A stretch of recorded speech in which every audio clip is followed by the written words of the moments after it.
Grateful, Sir David, and slightly unfortunate. Whilst the Shadow Minister asked a lot of questions, he took up a lot of time.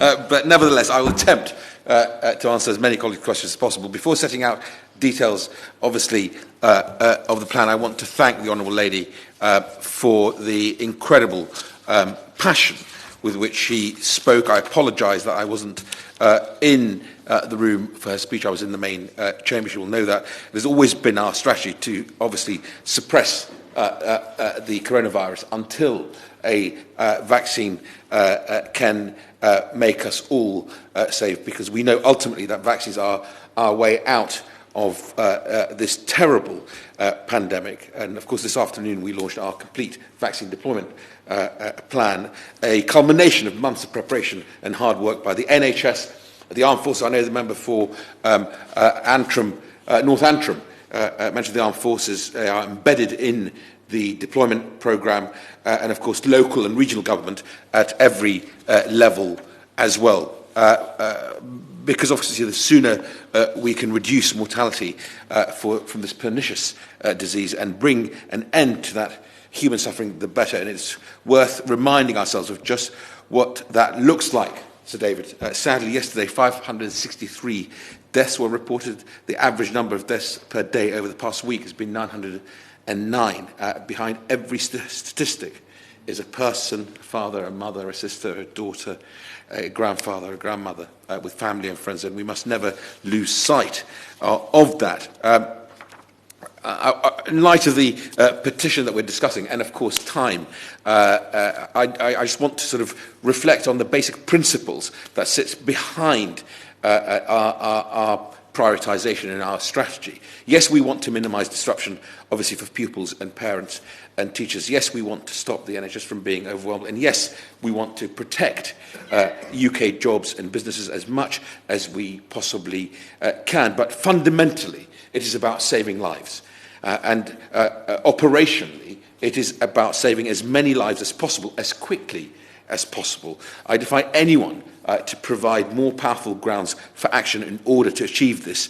We are following the science, and we are vaccinating according to the JCVI prioritisation, the Joint Committee on Vaccination and Immunisation, who recommended that rapid immunisation of our most vulnerable groups. It's worth reminding colleagues, and the member for Winchester reminded us, that the first four categories that we absolutely are focused on making sure they have the opportunity of a first dose to protect them by mid-February across all four nations. And I know the member for Cardiff South and others are concerned about supplies, and he's contacted me about that. I can reassure him that speaking to my colleagues and counterparts in the devolved administrations, that the supply lines, yes, have been lumpy. In any manufacturing process, it's always difficult at the outset, especially one so complex as a novel vaccine that is a biological compound, but they very quickly stabilise, and we have clear line of sight of deliveries all the way through till end of February, hence why we're able to make the pledge that we will be able to deploy. I'm just conscious of the time, and I want to get through quite a lot. I'm happy to take her intervention if I can. Obviously, if a teacher or a school or a childcare worker falls within one of the cohorts, they will be absolutely contacted by the NHS at the appropriate time to receive the vaccine. But the importance of starting with our most vulnerable groups cannot be overstated. There is no evidence that teachers, schools or childcare workers are at higher risk of mortality. This is the thing. You are protecting against death at this first phase. Yet our most vulnerable groups account for, and I think the member for Winchester gave us the figure earlier, 88% of mortality we can safeguard against if we vaccinate those top four groups.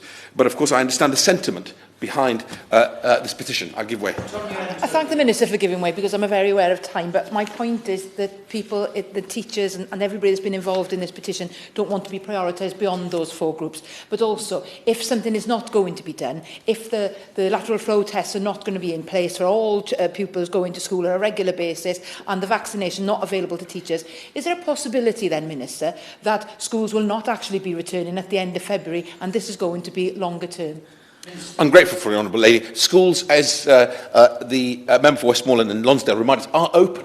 Primary schools, secondary schools are open. They are delivering both online education and education in school for the most vulnerable children and for the children of NHS workers and social care workers who are making sure they're looking after those who are most vulnerable, that we're trying to protect from dying. But I understand the sentiment behind this petition, and I wish to pay tribute to the vital work that teachers, of course, in schools, our childcare workers are playing in seeing us through this difficult time. But I believe our strategy of putting the most vulnerable first is the right one, morally, ethically and practically too. But I recognise that even with this brilliant work in full swing, the next few weeks will be difficult, especially in education settings.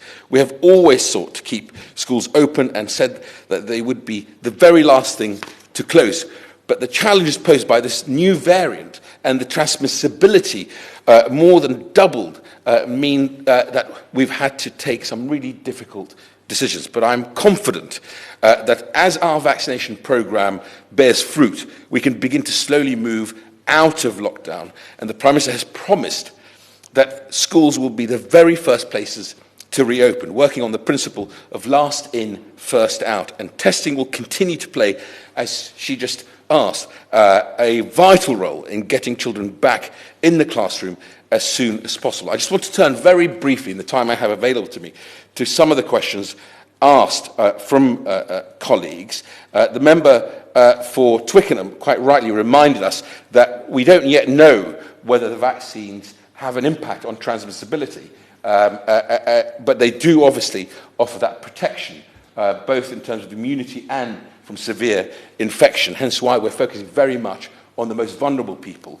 And of course, she's right to highlight the issue of young adults with special educational needs, and it will be, some of them will be picked up in Category 4, but many of them picked up in Category 6 of the top 9 categories. The member, and I wasn't in the room, for Leeds North West, quite rightly, and the Shadow Minister asked about this, asked about why, and are hospice workers included? They are absolutely included in the cohorts, and we are focusing on making sure they are protected. Many members asked, including the member for Montgomeryshire, about, and of course the member for Winchester, about data.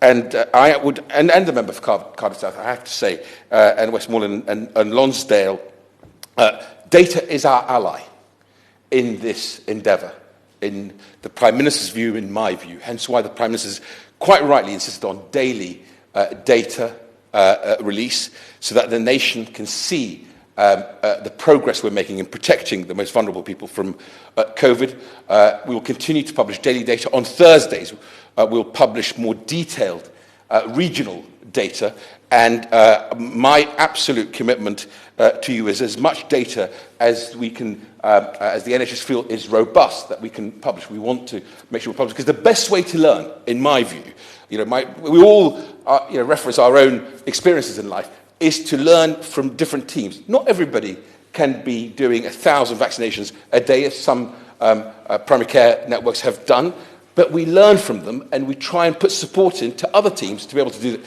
I'm just conscious it's 7:30, which this ends, and I think I have to give the Honourable Lady at least a minute to be able to respond.